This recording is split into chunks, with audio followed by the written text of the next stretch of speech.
The United States Army, the oldest branch of the U.S. military, has a rich and storied history that stretches back to the founding of the nation. Established on June 14, 1775, by the Continental Congress, the Army was formed to defend the newly declared independence from British rule. From its earliest days in the American Revolutionary War, through the Civil War, both World Wars, the Cold War, and into the modern-day conflicts of Iraq, Afghanistan, and beyond, the Army has played a pivotal role in shaping the nation's history and securing its freedom. Today, the Army stands as a testament to the resilience, strength, and commitment of its men and women who serve. Every soldier, past and present, has contributed to the enduring legacy of freedom and security that we cherish.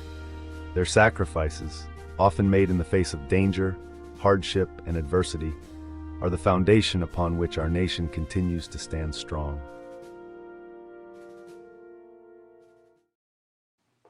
All right, Army. Yeah, So 250 welcome, years. Arthur. Well, thank you. So today we have Arthur Wiknik here on our channel, a veteran, a father, a grandfather. He's a husband, and in the '60s he was drafted into the Army to go to Vietnam, and he has one heck of a story to tell. And also today, co-hosting with me is JD from History Underground. JD, how we doing? All right, good to go. So Arthur, how are you doing this evening? Very well, thank you. So obviously the reason why we're having you on here today is we want to kind of get into talking to you about your story and sharing that with everybody and letting them know what it was like for you as a young man coming up in the 1960s and getting drafted. You wrote a book called Namsense, and I read that book, and it was kind of a real inside look on what it was like for you going through that. There it is. It's a very good book. Thank you. So the '60s comes around, and you're just a young man cruising in a Camaro, and you get the word that you're being drafted. What is that like? All of us have to register for the draft, but none of us have been drafted since then. So what was that like? Well, of course, at that time, I was drafted in May of 1968. The war in Vietnam was really revving up. We were losing 200 to 300 young men killed every week, and I didn't want to go. So, but that was the way it was in the late '60s. If you didn't have a college deferment, or if you didn't have a high political figure, chances are you were going to get drafted. Right. And either that, or some of my friends decided to join the Air Force or join the Navy, but they had to do 4 years. I didn't want to do that. I figured I'd take my chances with the draft and do 2 years and then get out. Right. And of course, when that draft notice comes, it says, "Greeting, you are hereby ordered by the President of the United States to,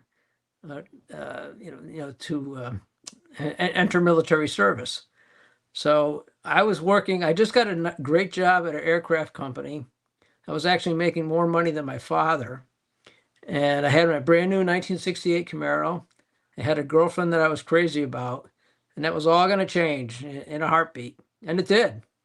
So I was sent off to Fort Dix, New Jersey for basic training.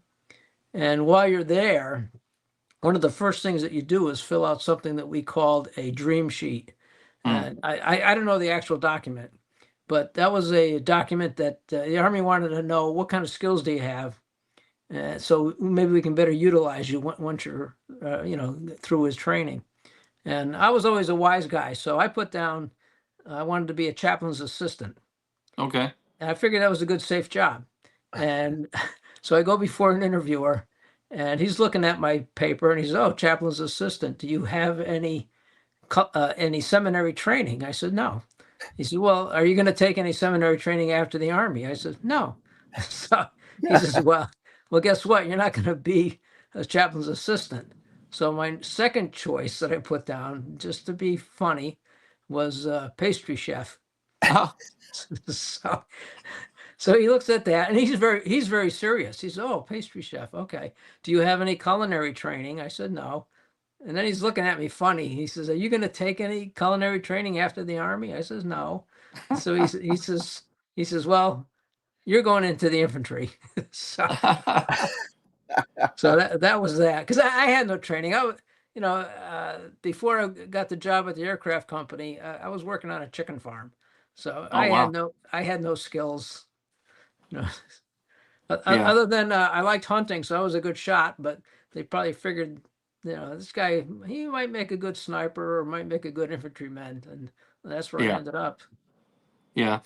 So how was it for your family at that point? I mean, you get that notice, and I'm sure your family's kind of struck by the idea that you're about to go to Vietnam. Well, initially it wasn't much of a shock because it's the way it was. A lot of guys were getting drafted.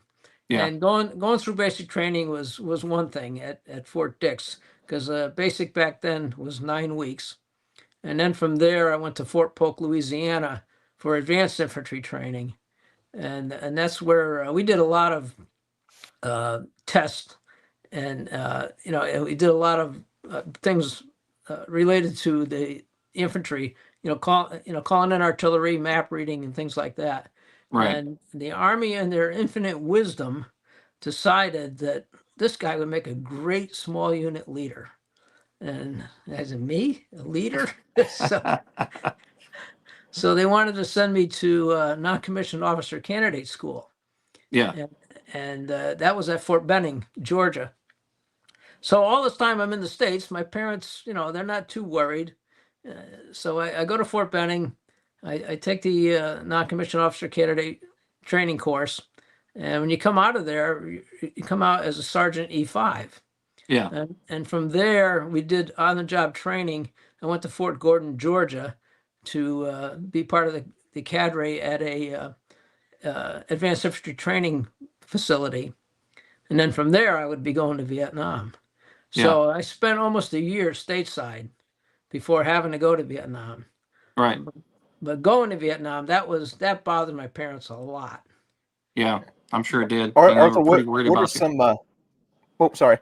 What are some memories that stand out from your boot camp training? Well, not so. I would say that meeting different people. I mean, and because especially at Fort Polk, Louisiana, we had guys that because these are all draftees. There's hardly anybody there that signed up, and you'd meet people that straight out of the hills of someplace that almost never wore shoes in their life. Some had no teeth. They had very unsophisticated upbringings, and I I look at some of these poor guys. I had a high school education, so I was one of the more educated people. A lot of these guys were high school dropouts, or some of the people that were there were people with a criminal record that were given the choice, either go in the Army or go to jail. So I'm bunking next to these guys that broke into houses and maybe beat up people. I don't know. So you had to be very careful on who you made friends with. Yeah. Now, basic training. So basic training for the Army, that's a little bit different than what we went through in the Navy. We were in ships. So we had these big departments that we went into, ships 1 through 13, and our bunks were all side by side, but we basically did a lot of the same stuff outside, but we didn't do the confidence courses like you guys did. When you're walking in that first couple of days that you're at basic training, what's the thoughts that are going through your head in Army basic training? I know for me, in the Navy, I could hear the cadence call outside when I first heard it. Yes, yeah, that was one of the. You're absolutely right. You can hear it off in the distance, and you're wondering, am I going to be doing that? And now we still haven't gotten our haircuts yet, or been issued we got issued our uniforms right away, and then we got our haircuts, and everybody looked exactly the same, no hair. They shave you right down to like where I am right now. And then we get fitted for our clothes. And I did notice that there was some fairly chubby guys in basic training, and towards the end of the cycle, because we weren't allowed to go anywhere. You ate the mess hall food, and that was it. And these chubby guys at the end of basic training, they'd lose 50, 60 pounds, and the Yeah. uniforms just, their fatigues just hung off of them. Right. So it was interesting to see how much weight they lost and how fast they lost it. That's for sure. I think today, if you join the military, you better be fairly fit, or they don't want you. Right. Yeah, there Right. was a standard like that at one point in time for sure. So you get out of this, you end up. I know I watched the Vietnam HD also on the History Channel, and I Okay. remember you talking about how you were saying that they had offered up this non-commissioned officer school, and you were looking for a reason to try to stay stateside as much as possible. And Right. this thing pops up, and you're looking at another 6 months. You're like, yeah, sure, I'll take it. What was Yeah. that like? Well, I didn't want to be a leader, but they told me that if you take this course, you'll stay in the States another 6 months. So I said, hey, great. Who knows? I might get sent to Germany. The war might be over, or they might have, troop reductions. Anything can happen. So I took that course, graduated. And the thing of it is, we came out of there, like I mentioned, as a Sergeant E5. Yeah, And we were given nicknames like Instant NCO or a Shake and Bake Sergeant. So yeah, a lot of the career people, lifers, looked down their noses at us because it took them years to make that rank. And yeah. it only took me a couple of months. So it made it difficult when I got to Vietnam. Yeah, I'm sure it did. So what was the mood in the country, at least out on the East Coast in your area at this point, with things concerning the Vietnam War that you remember? Well, I don't think it was as volatile as on the West Coast, because the West Coast, that's where the guys were leaving from. Okay. And they were coming home from Vietnam or leaving to go to Vietnam. Here on the East Coast, it was pretty much get on a plane and head west.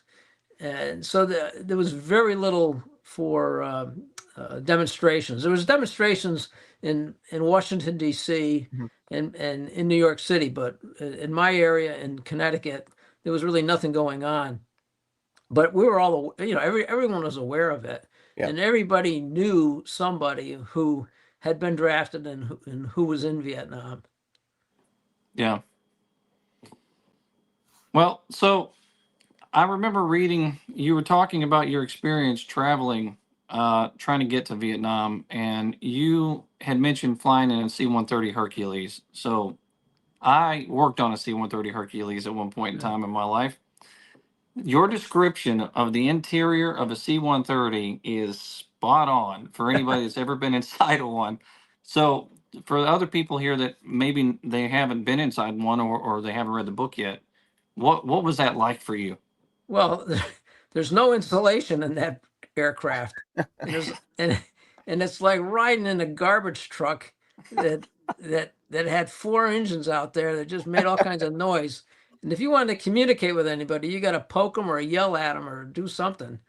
But I'm not sure how far you want me to go with this, but I'm flying somewhere in Vietnam, and I got to go to the bathroom pretty bad. Yeah. And so I get up and I go over to the loadmaster and I said, where's the latrine? And he looks at me, there's no latrine on here. I said, well, what do I do? He says, see that hole over there on the side of the fuselage? You go in that hole. I'm looking at it. There's a funnel, Yeah. and you just pee in that thing, and everything goes out the side of the plane. So I remember when the plane landed, I took a quick walk around the outside, and the whole side of the plane is all smeared with urine Oh, because guys, even before me, other guys were peeing through that thing. So, and I said, "Oh my God, where am I? Yeah. Yeah. What am I in for?" Yeah. Well, they've upgraded it now, so now there's an actual place to squat inside that aircraft. Oh, great. Yeah. And a curtain. You can actually take the curtain around and separate yourself. Well, we've come so far. We have, yes. so tell me about stepping off the plane that first time in Vietnam. Describe to me what that experience was like. Well, as we're coming in, we're on a commercial flight coming in. I think it was one of those Tiger Airlines where you have 300 or 350 people on the plane going to Vietnam for the first time. So as we're decelerating, I'm looking out I was near a window, and I'm looking out the window, and all I can see just before we hit the tarmac, I can see rusted hulks of some APCs and a couple of other pieces of machinery. I says, "Oh my God!" I said, "Where's the rifles? Are they going to pass out rifles?" You know, so I don't know what's going on the other side of the plane, but what was over there was it was Cameron Bay, and it was all palm trees, white sands. It was near the ocean. It was beautiful out that side of the plane. But I'm looking out the side that looks like I'm near, on the edge of hell or someplace. So plane hits the ground, and they open up the doors, and right away, as soon as they open the door, so people start filing out, the heat comes in and a smell. It was sandalwood. I guess the Vietnamese burned a lot of sandalwood, and that had a very pungent odor. So that odor came in. And when I left Connecticut, it was late April, so we still had snow on the ground here. Yeah. Get over there, it's 95 degrees, 95% humidity, and right away you just start sweating. Yeah. And you almost collapse because it's so hot. Yeah. And that was the first thing, is that heat. It was terrific. Yeah. But again, when I walked out the door and went over to the reception station, it was very pretty. It was sandy. It was like I said, palm trees. It looked nice. I said, well, this doesn't look so bad. It's just hot. So. Yeah. So one of the saddest descriptions that I read in the book was you talking about having to leave the States and it being dark, and Yes, the fact that some of those guys on that plane, this was probably going to be their last look at home. yes, that's correct. So I left Fort Lewis, Washington, or the Seattle airport, and it was nighttime when we left. And I wanted to be able to see the coast. And a lot of guys did, but we went under the cover of darkness. I don't know if it was planned that way; it just turned out that way. So it was just, a lot of those guys on the plane were not going to come home alive. Yeah. So my thought was, I may never see the United States again, and that was my last chance to see it. But there was nothing to see except the lights along the shore. So I thought that was a little bit of a final insult for where I was heading to. Yeah. Yeah. So how worried were you about being an instant NCO? Well, I wasn't too worried because I figured the people that I would meet, the guys I would be in charge of, were just regular guys like me, and it turned out that they were. But initially, when I first got there, they pretty much ignored me because they had been there for 4, 5, 6 months. They've seen combat. They had a look about them. A guy who had been in combat has a different look. There's just something about them. Yeah. Even though they're kids like me, because I was 20 and those guys were 18, 19, and 20. But there's I don't know, just a look. They just look different. They act different. They carry themselves differently because they've been around and been shot at and shot at people. So here I come. Again, I came over in April and my skin is as white as, winter white. Yeah. And these guys were very tan and looked rugged, and some of them were unshaven. And here I am. I look like I had makeup on or something. So I was introduced to them. It was 12 guys that are in my squad, and they pretty much gave me a courtesy. Yeah, okay, thanks a lot. You stay over there. Don't come near us because new guys. This is your most dangerous time when you're new because you don't know what the heck you're doing. Yeah. The other dangerous time is when you're leaving because now you're being overcautious. So those are actually the two worst times to be over there, at the very beginning and at the very end. Yeah. Especially so right there at the end. Yes. So you guys are over there. You're a shake and bake NCO, like they keep talking to you about, and you meet some of those rough guys that are coming in, and I know you had talked about going to pick up your gear for the first time, and seeing one rough burly guy there who was essentially coming in from the field, and Yes. that was what you were expecting to do here pretty soon. Yeah. So this one guy comes in, and I just got all my equipment. I got a rucksack, was issued a rifle, a helmet, canteens, some ammunition, and I'm waiting in the barracks because believe it or not, a pickup truck was going to take me out to the field. So I'm waiting for that truck, and this guy comes walking in, and he looked like John Wayne in the flesh.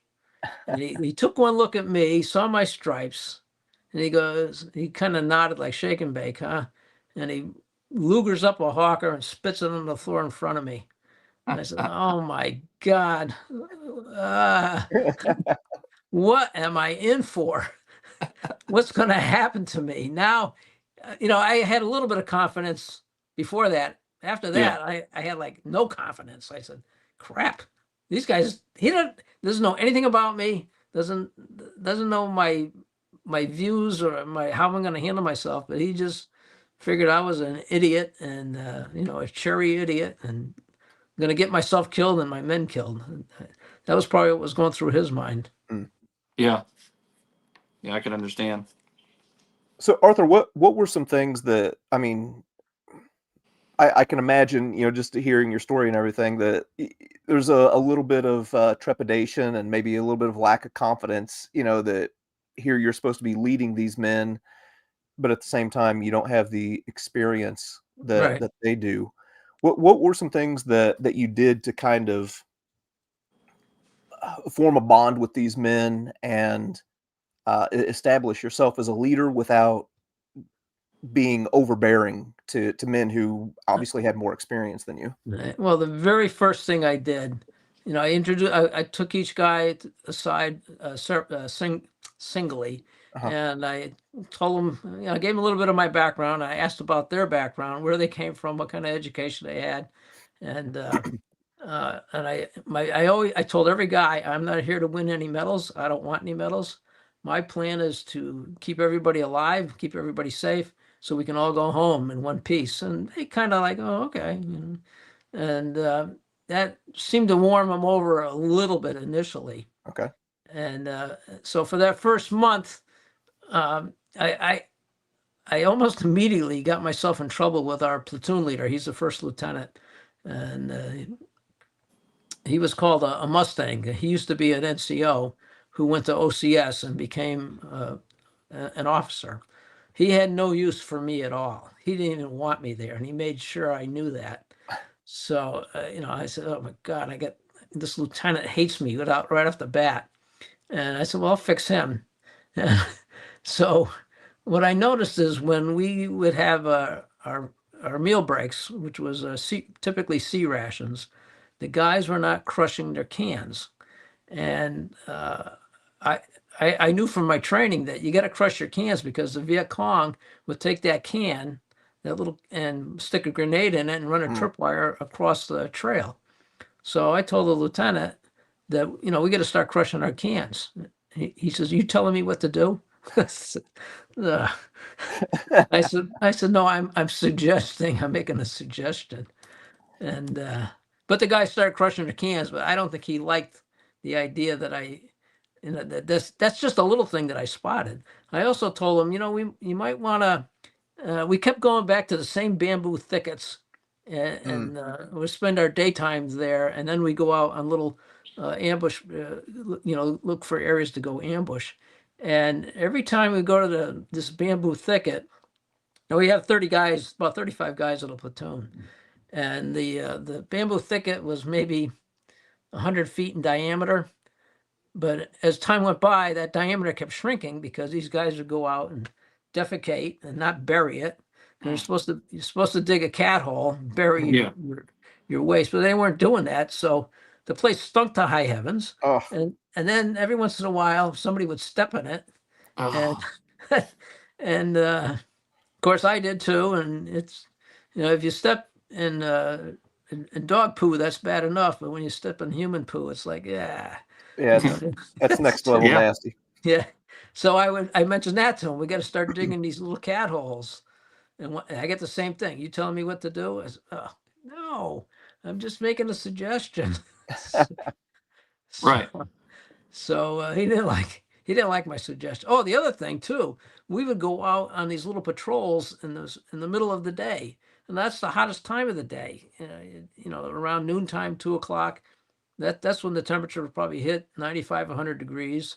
And we had a couple of guys that fainted from heat exhaustion. So I said, let's go out in the morning instead. As soon as we wake up, let's send people out while it's still, it's only 85 out. Right. Exactly. So same thing. He didn't like my suggestions. So, but I kept it up. And what happened is a couple of guys come up to me in my squad and say, "Hey, we like what you're doing. It's not Yeah. it's not working, but we like it. Somebody is standing up to the lieutenant." Yeah. Okay, I'll just keep it up then. Huh. So I would do anything to get them to see that I'm with you guys. I'm not against you. Just because I'm in charge of you, I want us all to be a part of a team. Right. Yeah. Right. Yeah. You're kind of that liaison between you and that superior leadership or the lieutenant there. Yes. For your guys. You're the voice for them out there in the Right. field. Right.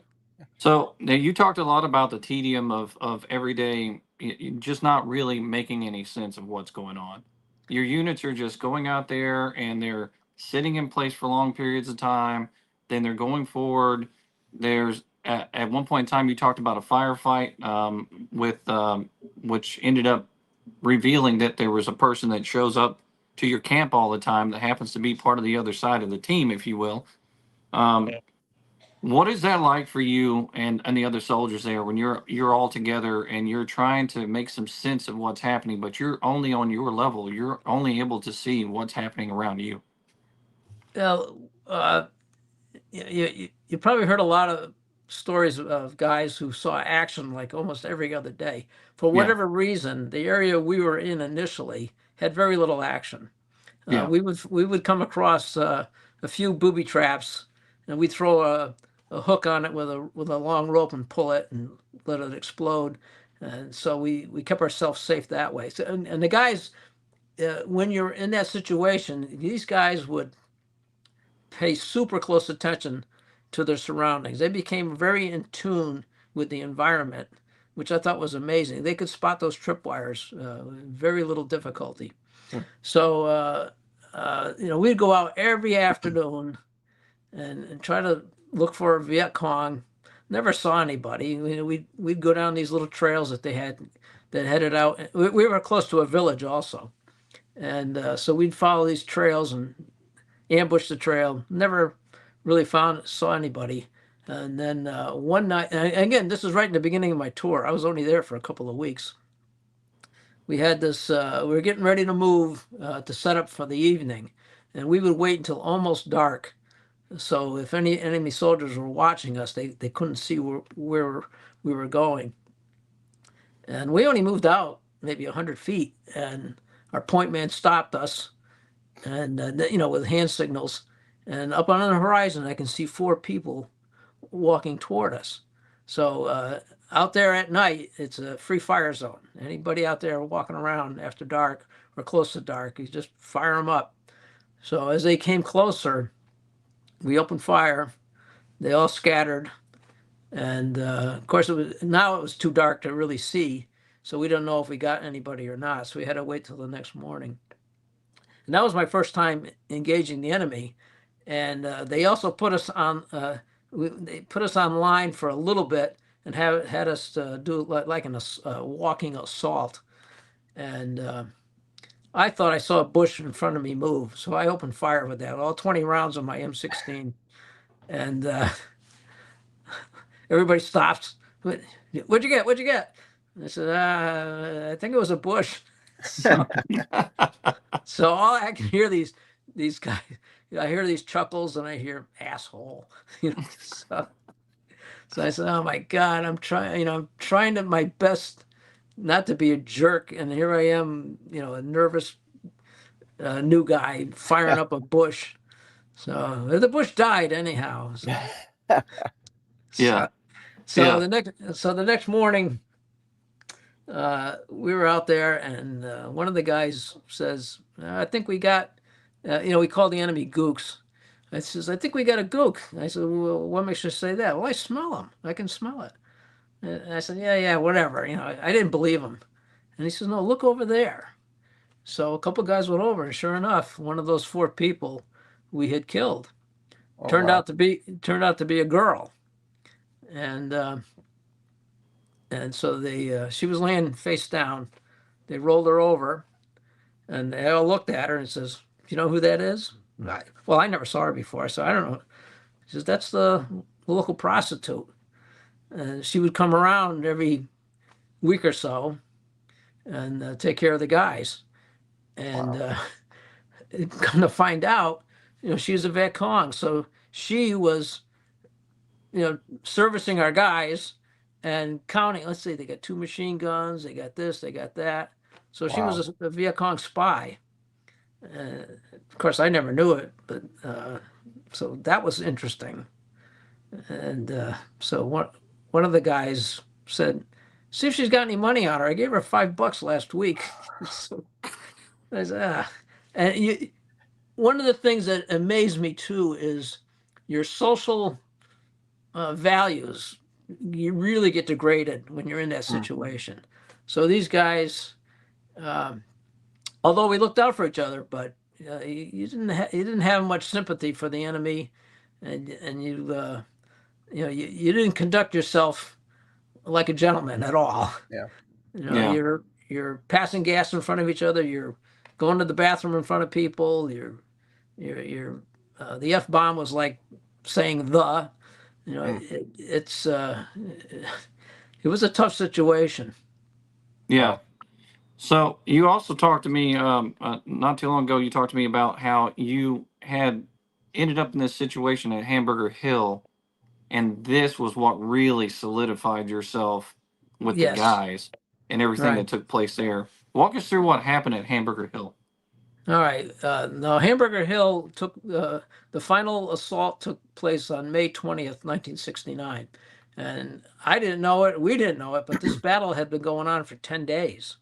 So, and every day and every subsequent assault that the 101st Airborne made, the enemy pushed us back off the hill. So every day they'd bring in another company. Eventually there was 6 or 7 companies involved, almost 700 GIs. And that's how big of an operation this thing was.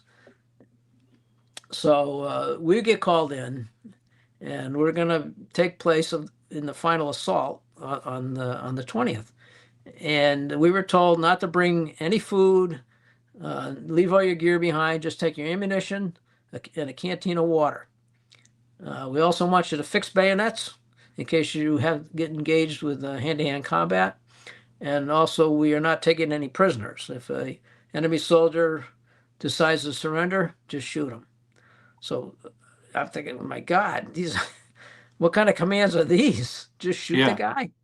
So everybody's nodding. Yeah, just shoot the bastards, So okay. So anyhow, I decided that I'm always hungry. I'm hungry all the time. So I decided to bring a can of peaches with me. So I stuck it in my pocket, and away we go. We were moving, our whole company moved to a location at the base of the hill, and until we linked up with one of the other companies. Well, it took so long to get into position that we had to stay there for the night because it was getting late in the afternoon. They didn't want to do an assault close to dark. So the next morning, we wake up. Well, of course, we kept guard all night, and up on the hill, there was fires burning. The Viet Cong were up there banging on metal. I don't know what maybe pans or something, and they're yelling down at us, "Come and get us! Come and get us!"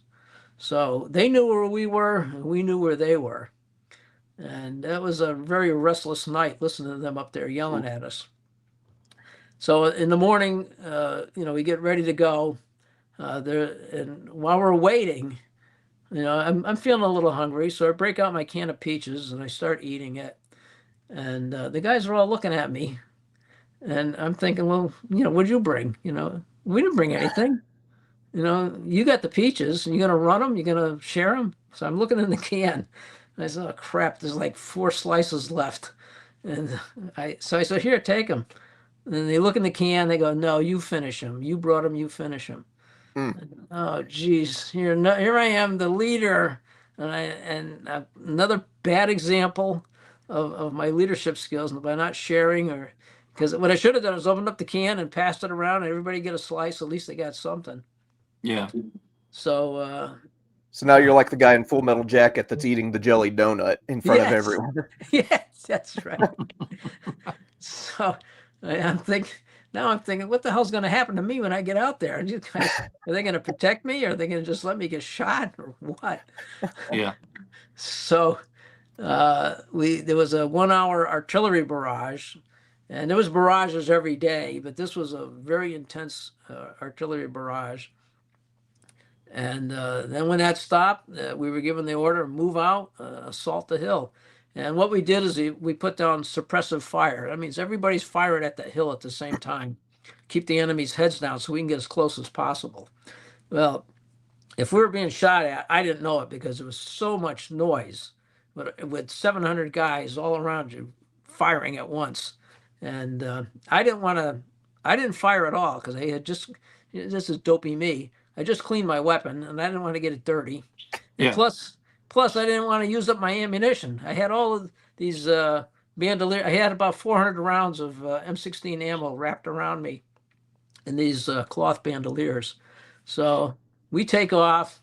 I'm dodging and running, and I get into this bomb crater, and I'm just peeking over the edge, and I don't see anything. I'm trying to figure out what the hell are our guys shooting at. I don't see anybody, and but I do see puffs of smoke coming up from one spot.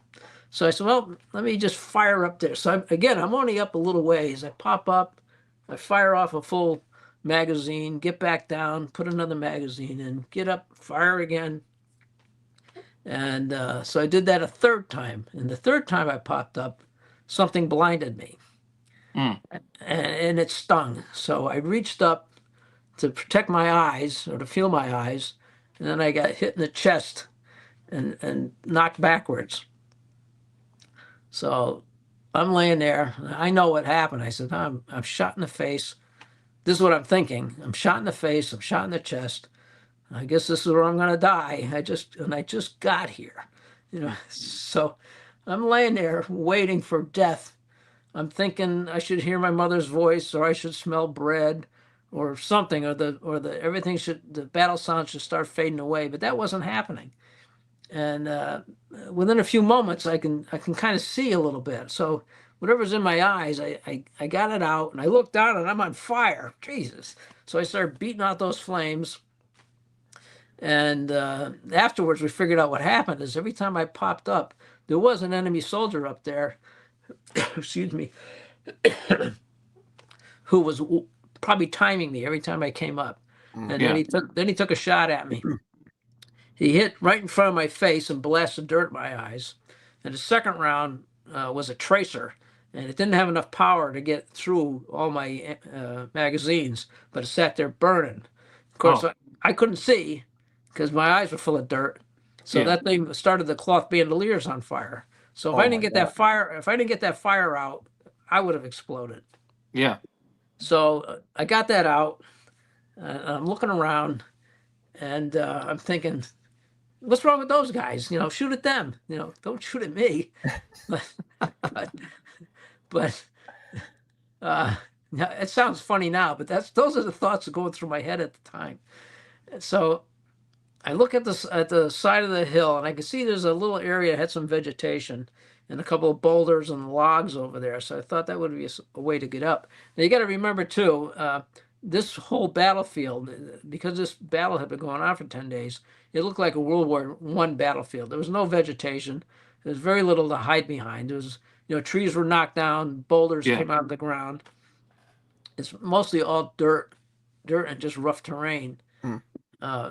So I jumped up and I yelled to my guys, because they were all strung out on my left. I said, follow me, we're going up this way. And I took off running and going up that hill. And my adrenaline took over, and the take the objective, that thought hit my head, just got to go. So I'm running up that hill, and I'm jumping over abandoned enemy positions, not paying any attention to what's going on my left or right. And I just kept going until I got to the top. And Yeah. as soon as once I got up there, it looked like there's no activity right there. So I turned around to tell the guys we're going to set up here, and I'm looking around. Where the hell are they? There's nobody there.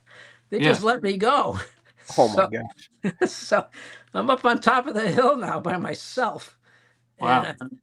I'm looking down the hill. I said, I can see my guys. They're way the hell down there, like 400 feet down below me. I said, crap, I can't go back down. Somebody may take a shot at me, Yeah. thinking I'm an enemy soldier. So I hunkered down behind a stump, and then all that adrenaline just drained away, and now I can hardly move. So I have my rifle, cradled on me, and I'm thinking, man, if an enemy soldier comes along, he's just going to shoot me because I don't have the strength now to turn and fire at him. But luckily, nobody came along. So I was there about 15 minutes, and then before the battle sound started to die down a bit, and I got my strength back, and so I'm looking down the hill, and a lot of guys are coming up, guys from different units, and my guys are coming right toward me. So I flashed them the peace sign, and they kind of looked funny, and they flashed it back because the enemy never did that. So they knew that there was a friendly up there. So they come up, and they're looking at me, and they said, "Gee, Sergeant Wiknik, what happened to you?" Because I looked like a raccoon because I had all the dirt in my face, had a big burn mark in my chest, and I said, "Where the hell were you guys? Didn't you hear me?" I said, "Follow me. We're going this way." And they're all kind of like, shrugging their shoulders, like, I guess we should have. So, and I said, "You look at me. I got shot in the face. I got shot in the chest. And you guys were down there where it was safe." And again, they're going, all doing like this. And then one of the guys says, "Well, we didn't follow you because you didn't share your peaches." So we all had a good laugh over that. And so after that, those guys thought I was either the bravest guy in the world or the craziest guy in the world. And that just solidified my position. They just said, "Hey, Sergeant Wiknik, he's okay. He ran up the side of the hill. He charged the hill by himself and secured that area all by himself." I ran up there because I was scared, but I wasn't going to tell them that. Trial by fire. Yeah. So absolutely, it worked out, and for the rest of my tour, everybody, whatever I said, those guys, "Hey, Sergeant Wiknik says to do this, and we're going to do it." So it really worked out well for me. Wow, that's amazing. That's one heck of a story right there. Thank you. Arthur, with the Battle of Hamburger Hill, like the main objective there was to gain some high ground to help clear out the Ashall Valley, right? Correct. Were you guys briefed on that ahead of time, what the overall objective was, or did they just send you in and say, "Take this hill"? We weren't briefed on anything other than when we were in base camp. We were on a stand. Actually, we came in for a stand down, and the stand down only lasted a day. And our captain says, "Hey, some of our sister units are in trouble out in the Ashall Valley. We're gonna go in and help them first thing in the morning. So get your gear together, double up on your ammunition. Instead of 2 grenades, take 4. Instead of 200 rounds, get 400 rounds. That sort of thing." So we really didn't know what we're in for. Okay. And when we were flying out in a Chinook, it was one of the quietest, eeriest rides I ever had. The Chinook makes a lot of noise, but everybody's sitting there looking at each other, not talking, just looking at each other like, where the hell are we going? What kind of trouble are we in out there? Why do we have to help these guys? How big is this battle? Yeah. We didn't know anything. Yeah. So it was kind of very ominous. Yeah. One of our viewers here asks, did you or your guys learn from there on to be able to take rations with you when you get out to the field in relation to the peaches? What was the question again? I wanted to know if did you learn to take rations from then on out with you to the field? Well, when usually I got two stories to tell, but typically when we're out in the field, you have your rucksack. We have our rucksack. It's full of our canned goods because they didn't have MRIs yet. Nothing lightweight. Everything was heavy, and so we always walked around. Unless we're on a short patrol, we carried that rucksack with our water, with our ammunition, with whatever personal items we had. But what had happened also is I came up with a scam. The my mother had sent me in one of those little care packages that all the guys got. She sent me a little 6-ounce can of apple juice because I had written to her earlier and I told her there's nothing here for me to drink. We're drinking water out of rubber bladders or out of rice patties that we have to use a purification tablet to make it potable. And can you send me something? So she sent me that little can of apple juice. And it was great because for the first month I was there, all I drank was water.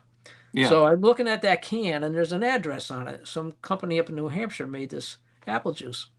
So I wrote them a letter, the apple juice manufacturer, and I said, hey, I'm in Vietnam. My mother sent me a can of your product. I really liked it. I want to buy a case of it so I can share with my guys.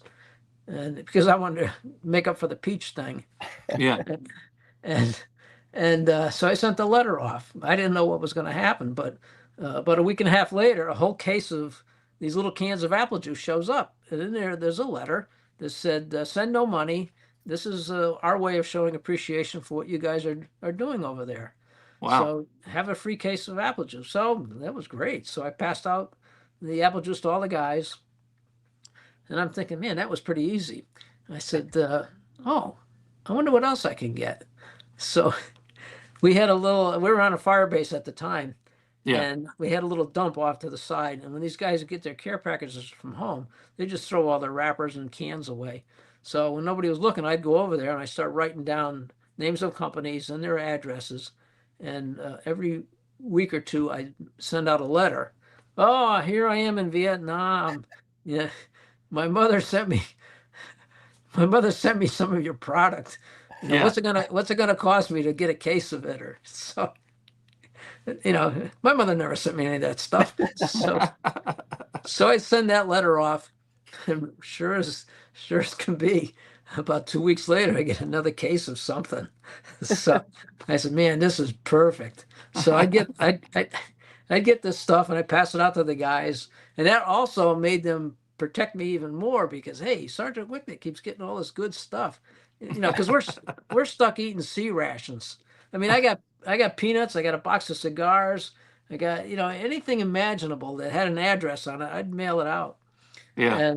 And the guys would ask me, how do you get all this stuff? I said, oh, I have an uncle that works at a food distribution warehouse, and he sends it to me. Oh, okay. Because I don't want to tell them because they'll do it then.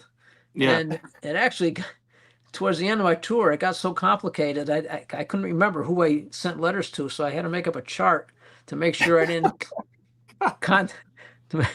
make sure I didn't contact the same company.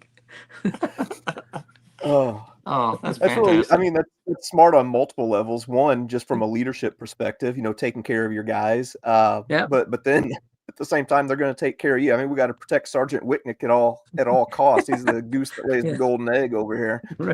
Well, also one of the things that also showed me is, even though there's protests going on at home and half the country was not supportive, a lot of these people, and I never got refused. That's the other thing. Everybody I sent a letter to, they sent me something. So there was actually support from a lot more people than the general public realized. Yeah. So speaking of those protests, so you're headed home, and you've got your uniform, and you're proud. and Yes, you're ready to go home. you're right.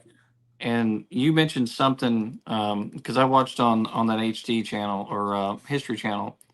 You mentioned how you felt when you returned home with that uniform on and the disappointment. Well, when I left Vietnam, we came back to Seattle, Washington, or Tacoma, and at Fort Polk, and so I got rid of my jungle fatigues.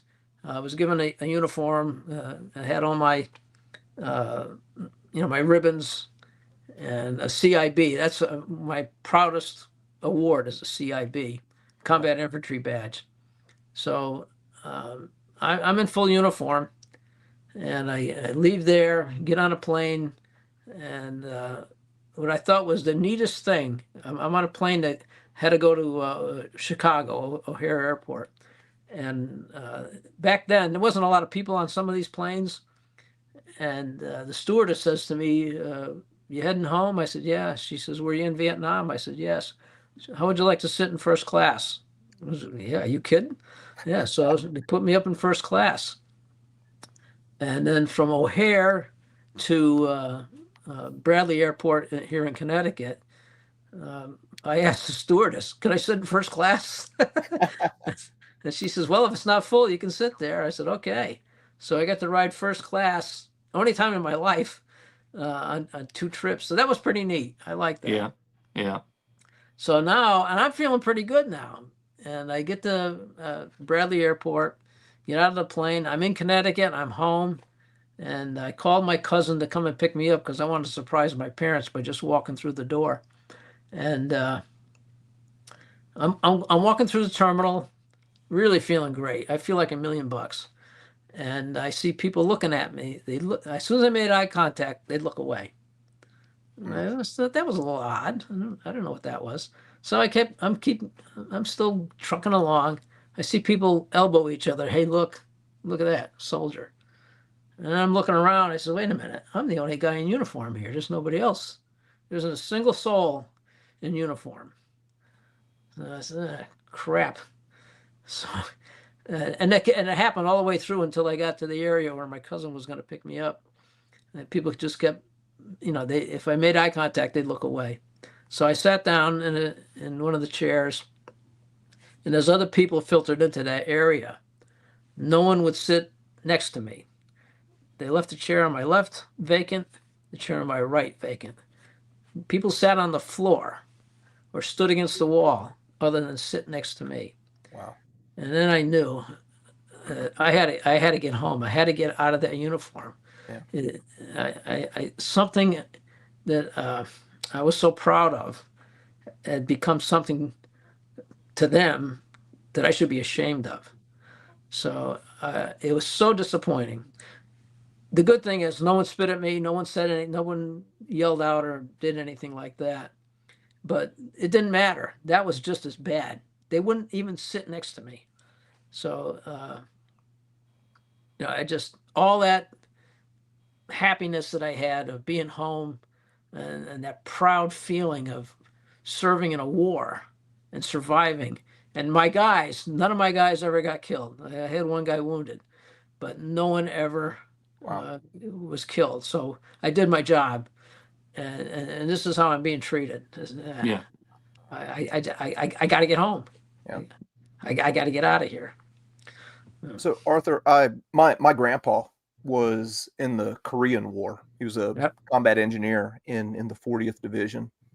And when I was younger, I remember having a conversation with him where he said he could remember, watching the news footage and everything from Vietnam, having, being a civilian, after his time in combat. And he said that he remembered telling my grandma, those boys aren't being given enough time after they get out. He said that once he got out, he said they had this big long boat ride home over the Pacific Ocean. They had time to process. They had time to talk to each other. For the Vietnam guys, like you might be on a fire base on Monday, get pulled out on Wednesday, and you're home on Friday. Can you talk about the transition period from combat back to home and what that was like? Luckily for me, when I was getting close to coming home, or when my time was up in Vietnam, I was sent to the rear for a while, and Okay. not very long, just a couple of weeks, but that kind of got some of that jungleness out of me, you know, a little bit. And when my time came to go, leaving Vietnam, you're giddy, you just can't wait to get home. So after I'm finally home, there was two of my close friends who had returned from Vietnam, two guys that I went to high school with, and they had come home a couple of months before I did. So I what we would do is almost every night we hung out. We used to hang out together at the local hardware store after it closed that night, and they went right back to that same pattern. They'd hang out down there, and I'd go down there too, and we'd talk about our time. And so we had that was my my only opportunity to talk to somebody who had been there, who experienced it. So that was a huge help for me. And I'm sure it was a big help for them too, because those guys were also infantry. And so everything we talked about, we all experienced the same thing, different location. Yeah. But that helped in the transition quite a bit. Another thing that I did is my father thought it was very spooky of me, but I'd take a walk out in the woods every day because there's a lot of woods around here. Yeah. It's not like the jungle, but I wanted to feel safe. I wanted to make sure that there's nobody out there looking for me. So every day I'd walk out in the woods. I'd go way the hell out and look around and get in tune with the environment and come back. And I'd do that, almost every day. So you're going on patrol and checking the perimeter. That's right. That was pretty much it. So that helped me quite a bit. Wow, that's something else. I'm sure that you've been asked this question a million times, but anyone who's watching is probably wondering the same thing. The movie Hamburger Hill. Right. Did you ever see that movie? Many times. How close did they get in Hamburger Hill? Or what did they get right, and what did they miss in your mind? Well, what I would say what they got correct is the battle scenes were very well done. The hillside, the smoke, how steep it was, trying to climb up there. That was very accurate. One of the and I'm a nitpicker for when that movie came out, I nitpicked it, and the all the soldiers in that movie, their 101st Airborne patch was a subdued patch. It was green and black. Yeah. In actuality, we wore the colorful patch. In fact, the 101st Airborne was the last unit in Vietnam to go to the subdued patch. Okay. So our commanding general, Melvin Zayas, wanted to make sure that the enemy knew who they were fighting against. So we all wore the Screaming Eagle patch, and you can maybe see it here a little bit. Yeah. So that was one of the things, and but that didn't really bug me. But sure. And then another thing is every time these guys were attacking the hill in the movie, they had a little fanny pack on. We didn't do, you're just waiting. What the hell? I'm sure Hollywood wanted to make it look like a struggle, but you're not going to take extra crap with you when you're trying to climb up a hill that's right in front of your face. So, you're not taking that can of peaches up there, are you? Yeah. No, so they had those little fanny packs on in the movie, which we didn't do that. You left all your stuff behind and then you went up. And then near the beginning of the movie, these guys were like, "We're airborne, we don't start fights, we finish them." I said, "Who the hell talks like that?"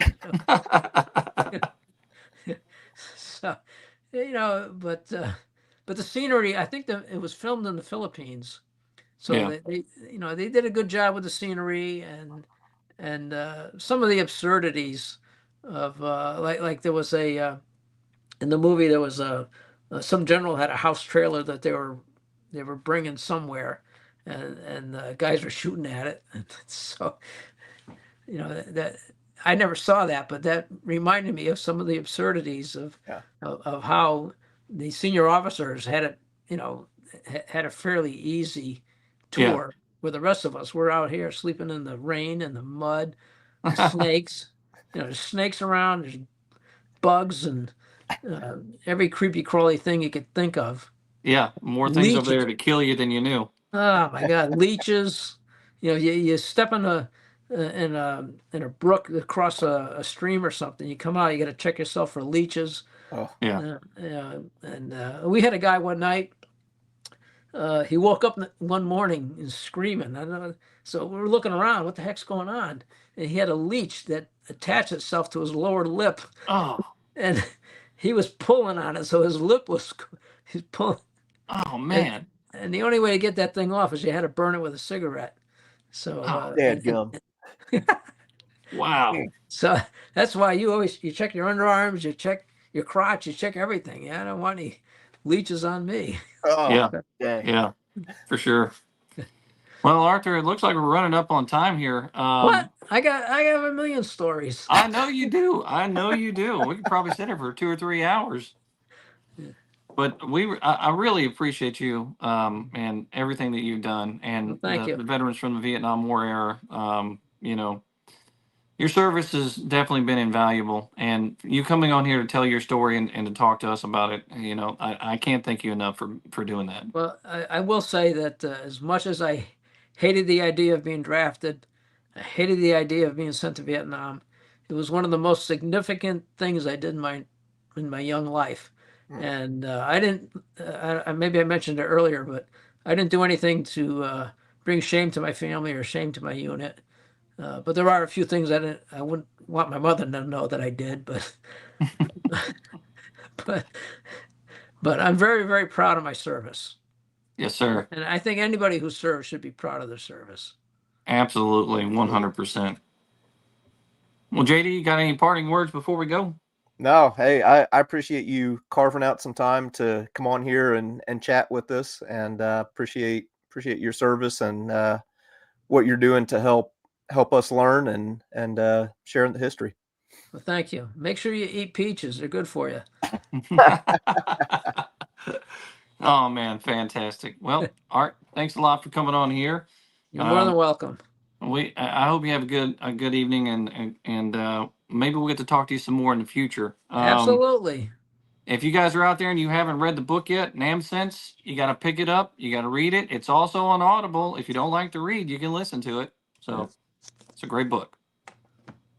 All right. Thanks a lot, lot. Thanks Arthur. for having me. Yes, sir. Okay. Bye now.